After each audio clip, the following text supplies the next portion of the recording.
Hey everybody, Justin Conroy here, and in the next 5 minutes I'm going to show you how to open a brokerage account with TD Ameritrade. Let's get started. Alright, so the first thing you need to do is make your way to the TD Ameritrade website. You can either use your favorite web browser like I'm doing here, type in TD Ameritrade and find the link there, or go to tdameritrade.com. Just make sure you come to the homepage like you see here. Next, you're going to want to find the Open New Account button on the top right hand corner of the screen. Click that and it'll bring you to the account type selection page. There's a lot of stuff going on here, but the one you want is individual type account.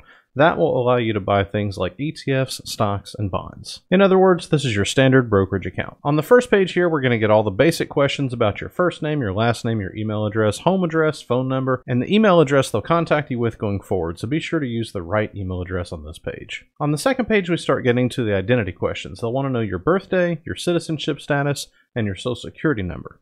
Additionally, they'll ask you questions about your employment, so depending on what you select here, you may see something different from me. I'm selecting employed because, well, I am, so that's what I'm going to use. For the last question on the page, how to use this account, most people are just going to choose common investment options. If you're not sure what to choose here, you probably need the common option because, frankly, if you needed the other option, you would know it. On this page, they're going to want to know about your financial situation. So things like your income, your total net worth, your liquid net worth, that's the money that you can actually get your hands on, cash in your bank. Sources of funding, such as how you're actually going to fund the account today and in the future. And then they want to know about any affiliations you may have. Be sure to read those questions very carefully because they can get you into a lot of trouble if you answer them falsely. Down at the bottom, you're going to get this question about the sweep of your uninvested cash. Now, really what they're asking here is what they should do with the money that's not invested in some sort of stock, bond, or ETF. For most people, the choice here is irrelevant. The biggest difference here is how your money's insured. One is through the SIPC and one is through the FDIC. For me personally, I'm going to go with the first option and have my money insured by the FDIC.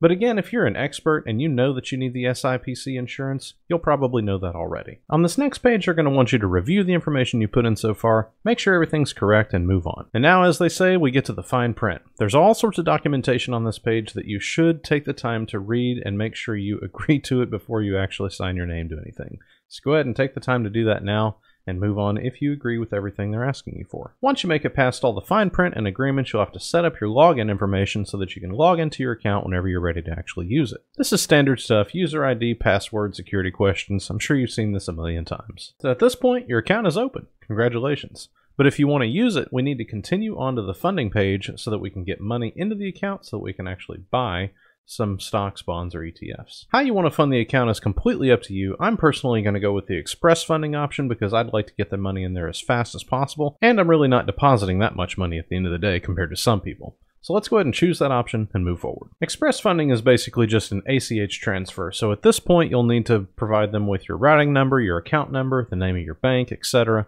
and you'll be able to fund your account very easily. The next page is nothing more than a confirmation. Make sure everything is right, and then click continue. This is one of the last pages we'll come to. They're going to ask us some questions about our account features and how we're actually going to use it. This isn't really my kind of thing, so I'm going to uncheck those options and use the cash account only option. And that's going to give me a little bit different sort of questions moving forward.